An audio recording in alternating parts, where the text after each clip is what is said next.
Hello guys, Dantas here, but you can call me Dan, it's easier in English, so welcome aboard. This is our very first class in English about sim racing and racing cars in general, so hope you like and let's go straight to the point. So, today we are here to talk about the brake bias, which sometimes can also be called brake balance, okay? So, as you can see here, brake bias. So, what it is exactly? Come with me. Let's go on track.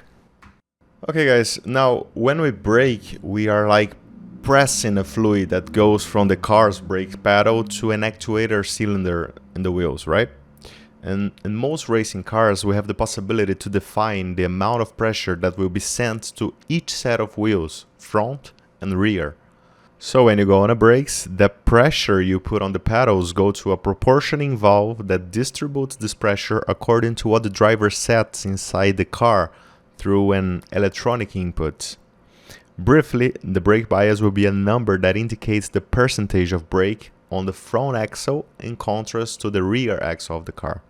For example, if we set a 52% adjustment, this means that we have 52% of the pressure going to the front axle, and then we have the remaining 48% being sent to the rear axle.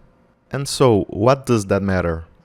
As you can see here, it affects understeer, oversteer, tire and track heating, trail braking, and wheel lock. Reason enough, don't you think? The first thing we should know is that there is not an ideal brake bias for all cars. Quickly speaking, just as an example, if we look at the Mercedes AMG GT3 and compare it with the Ferrari 488 GT3, they are competing cars but completely different. Just taking a quick look, we see this much more aggressive front of the Mercedes and the driver is then much further back, closer to the rear axle, if compared to the Ferrari setup. And this alone will greatly interfere with the behavior of the brakes of each car. As a general rule of thumb, we must know that in principle, an ideal distribution to begin with will be the one where the wheels will lock all at the same time. But this becomes very complex since we have a series of variables that interfere, such as the car weight distribution and even the surface, like if we are going uphill, downhill, or flat, or bumping, for example. So we must take a look at how can we set the car up for our own driving style. So here we have some general rules, like let's imagine you have found a good starting point of balance for your car, like at this point your wheels will lock virtually at the same time on flat surface, and good simulators like iRacing or Assetto Corsa Competizione already take care of giving you a well-balanced car in general. And okay, so going from this starting point, if you put your brake bias more to the front, you will experience more braking force and safer cornering with greater stability. On the other hand, if your bias is too far ahead, you have high probability of locking the front wheels and consequently passing straight under steering through the corners. It is important to point out that even if you don't lock the wheels, you will create an understeer effect due to the heating of this set of wheels caused by the greater brake pressure on the axle. Now let's go back to where we started and talk about sending the brake bias further to the rear. Okay, if you do this, it will allow you to turn the car much better during a turn or a trail braking, for example. You'll be able to point to the apex with more accuracy, for example.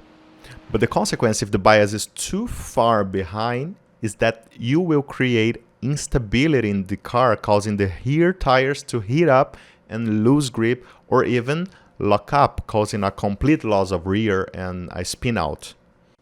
Now, one of the subtlest things that can happen is when you don't necessarily lock the wheels.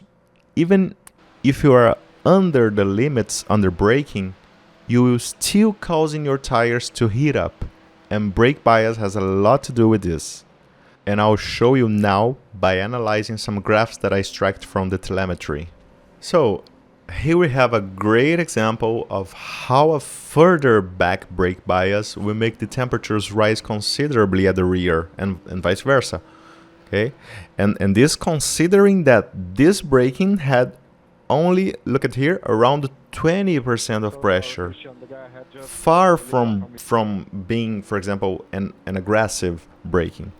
So you see, that's why we need to take care of our tire temperatures, because in a moment where we cause one of these stresses in a greater way, we could simply cook the rear tires, and then we will need a good amount of time to recover all the grip that the car could have on this axle.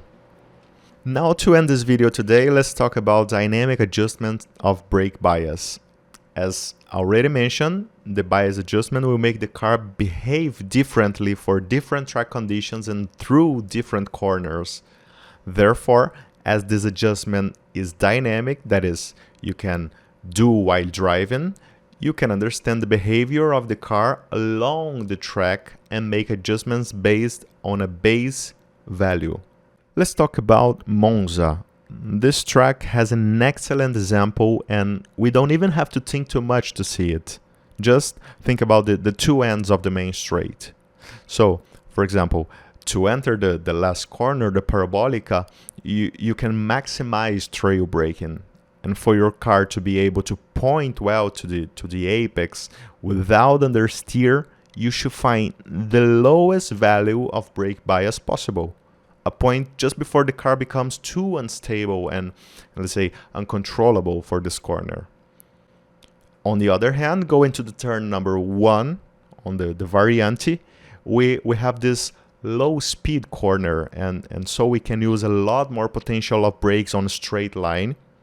And now we're going to look for an adjustment that gives you the best brake conditions without losing the grip on the rear wheels. And we want this grip on the rear because it will be the one that will efficiently push us on the next straight. And this ideal condition can be achieved by adjusting the brake further forward to avoid overheating the rear, or moving the brake further back to rotate better in these tight corners.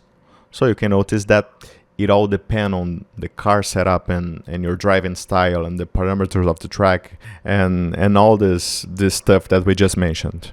The most important thing in all this that we mentioned is that you test it. Know your performance, explore it to the limit, and with this basic knowledge you can start playing around with these adjustments.